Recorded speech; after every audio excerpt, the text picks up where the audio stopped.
Sa iba pang balita, pinag-iingat ang mga mamamayan ngayong tagulan kung saan laganap ang baha na may hatid ng mga sakit sa balat dahil sa dumi ng mga basurang nadadaanan ng naturang tubig baha.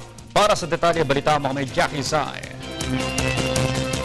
Panahon na naman ng tag-ulan at samot-saring basura at dumi ang makikitang lumulutang sa tubig baha.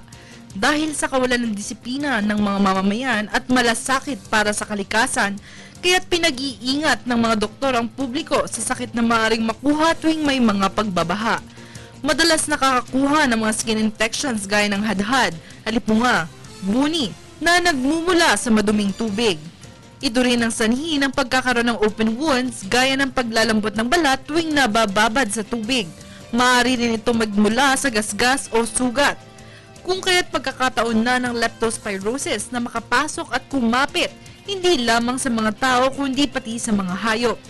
Ang leptospirosis ay isang uri ng bacterial disease kung saan ang mga simptomas gaya ng mataas na lagnat ng ulo at katawan, panginginig, pamumula ng mga mata, pananakit ng tiyan, paninilaw ng balat, pagsusuka, pagdudumi at pagkakaroon ng skin irritations na maaaring magdulot ng pagdurugo ang senyales ng pagkakaroon ng sakit na ito.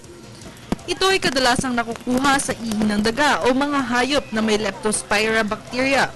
Umabot na sa mahigit 3,000 ang may sakit na ito at mahigit 100 na ang namamatay. Kaya naman itinutulak ng Department of Health ang 40.9 billion pesos na budget para sa sakit na leptospirosis.